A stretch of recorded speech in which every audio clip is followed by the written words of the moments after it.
is very similar to a wrangle in the way that high ground and your positioning in phase 3 and 4 is really important for that big gunfight that then happens later on. So I'm kind of expecting now that A, this is going to be a really close game, and B, the winner of this, I think, is going to be in a real driving seat for the rest of the series.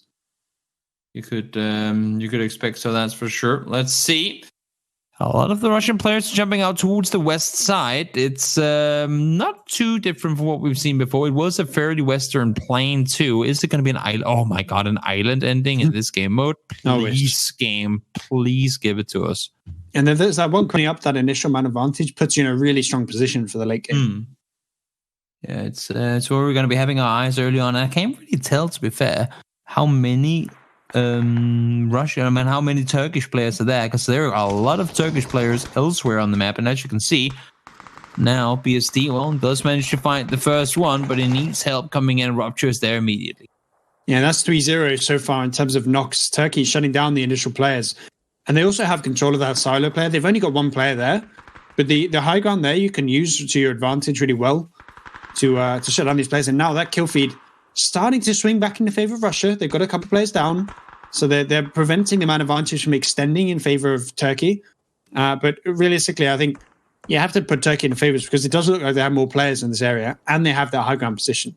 Yeah, that, and then also it's going to be a while before any players can come to help, right? I mean, you have all the Turkish players, all the Russian players are up in El Pozo. It's going to be, I don't want to say beyond winnable, going down a couple of players early, but it's going to be tricky, that's for sure. Leah does find one, so Karl falls. It's gonna make it that much more doable, I would say, from the from perspective of the Russian players trying to maybe get out of the city alive. And you can see more and more Russian players are actually starting to get into the city. I think maybe this is the opportunity for Turkey to just back off, because they're starting to lose those players. They're starting to get shut down, but realistically, how do you get away from this? I think at this point they're sort of stuck now. Maybe BSD and Schofield can back off at least, but Rupture is kind of committed. If he can get 2 kills, maybe at least trade 2 for 1, limit the strength of that man advantage, and maybe that's all he can do now. But realistically, Russia's starting to open up that advantage, starting to put themselves in a good position, and I think starting to make themselves the favorite for this game. What do you think? I mean, if you're on the Turkish side of things, you just got to get the hell out of here. There's not really anything to fight for. There's no reason to stick around. You can see every time they get a kill, they get traded off pretty much immediately in return. So if you can, Schofield, and just see if you can skip town and maybe get picked up by a teammate somewhere. Yeah, no, that 3-man advantage now for Russia is looking kind of spicy. But there is that one caveat where Turkey have really set up on the south side of Monty on the hilltops. And there's a bit of a risk here where the Russians, as they try to leave, might get shut down. If the vehicles get blown up as they're driving out, if they don't necessarily have cars, then they need to run away instead.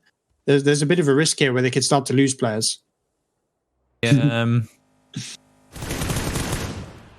will it be them making up for it and potentially getting off in a good situation? Schofield is by himself. He has done some damage, managed to find 1 knock, can't get the flush yet. You see Set already go down to blue, and that's what I was talking about. Good. A lot of these CS players were far off, and he does get the flush, or at least finding one. That's unfortunate. Did he get a bandage off? He might actually have.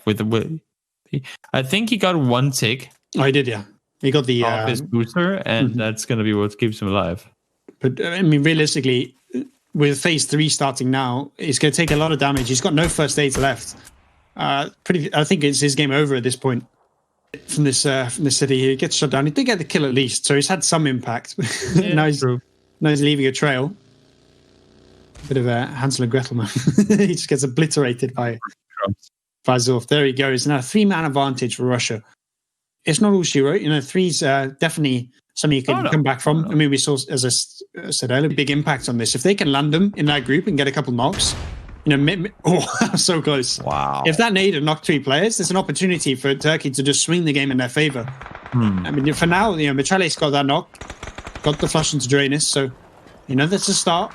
And I think those northern players in Turkey can have an impact on this fight as it breaks out.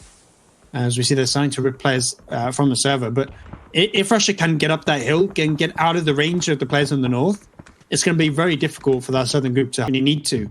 Yeah. You know, I mean, they put a bit of pressure in, and then as the first sign of resistance from Turkey, they sort of backed off. And I get the idea. It just seems like you can't do that against Turkey. Like, that's one of those strategies that works against some teams, but against a team like Turkey, you just can't do that. And now I think there's enough Turkish players on this ridge here. They've got so much presence on the top of this hill now because there was a bit of hesitation from the Russian team. I think now all of a sudden Turkey is in a really strong position. But that circle does really even the odds. It's not done that. For now, Russia has the ascendancy with the hilltop here because they have so much presence over the rest of the circle from here. And it goes sort of from what we saw last, in the phase before where Russia needed to make that push up the hill. Suddenly it flips where Turkey has to push up a hilltop.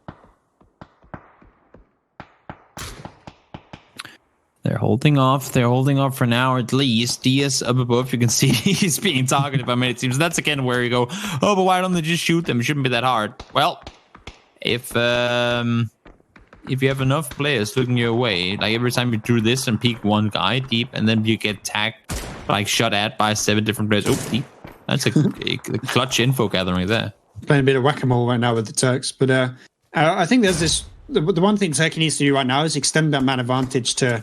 If they can get to, let's say, like 4, 5, maybe 6, and make it to the point where they can get 2v1 fights a lot of the time, it doesn't really matter that Russia has the better positions because you see now they're starting to flood this hill, and there's not really a good Russian defense. The Turks are starting to break through the line, break through the defensive position of Russia, and that kill feed is looking very Turkey right now.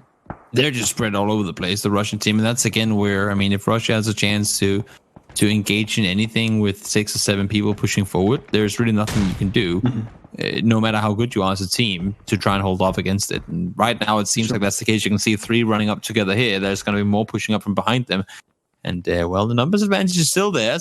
There's a bit of a risk here where maybe if this group goes down, it might be all over for Russia in this map at least.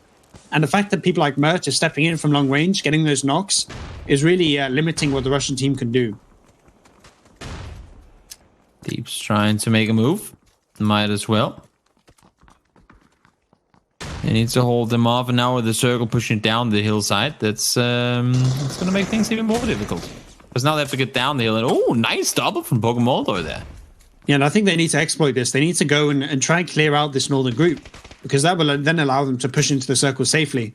If they can take this fight and do it successfully, get this triple down, yeah, there we go. There's 3 kills. Or actually, maybe not, because Pokemon gets traded and flushed by Pladeric. A lot of kills coming in the favor of Turkey, even though that flank was looking very dangerous. They still got the trades in, which is something that really Russia couldn't afford. And still a 6-man advantage. They have the numbers. Will they be able to bring it home, though? I'm not sure. Quickly, you can see Wave, although, I mean, that's really the issue right now. They just lost the vast majority of their high ground control, and trying to play this from below now, I feel like that's, if not impossible, there's something close to it. Yeah, no, I think now you need to find some really nice gunfight in the north. But the problem really for Russia is the fact that they're really spread out again. It kind of reminds me of the Sanok game, where once again, they're not in a coherent position. They're not grouped up as 10. Instead, they're in like 3s and 4s. And yes, they can get these individual fights, but instantly the trades come in. You see how low Wade gets. Deep gets taken out. Every time Russia gets a kill, they always seem to get traded back by Turkey. Yeah. Only up by 4 now, though, so the numbers have been evened out a little more. Greg those 4, so make that 5 now. It's still not over. Diaz does find 1, but they need to find so much more. And the problem really becomes is they're being forced off this hilltop. And yes, it's not necessarily in the circle, but if Turkey can do enough damage from the hilltop before they need to leave it, then it becomes really an unsustainable game now. A 2-for-1 player count in favor of Turkey. This compound really here, even though it's on the edge of the blue, the blue's starting to force him down the hill. Is he stuck? That's rough. Because Mert's still up on top, he's able to light players up as they run down the hilltop. You ever see there? Another one goes down. So the fact that Turkey kept control of the hill, Russia weren't able to push them back, means that now they're just starting to flood. They're starting to wipe out what's little is left of Russia. And realistically, it's 2-1 in favor of Turkey. Ooh, no, that's a flat thing. Okay. Let's see. Sorv battling the captain captain is still alive. He's not gonna abandon ship before this one is coming to an end. Sorf finds one. This is 300 and then some. Wait is there as well to help out too, but for how much longer? Batulin, you need to do miracle work here. Last remaining player is the captain from Russia. Is he gonna nade himself? Is he trying? Indeed he is. Denied. He's There stopping. you go, Batulin. The pans are out. Kill Kalimdor came with the pan, but it's not gonna work out in Russia.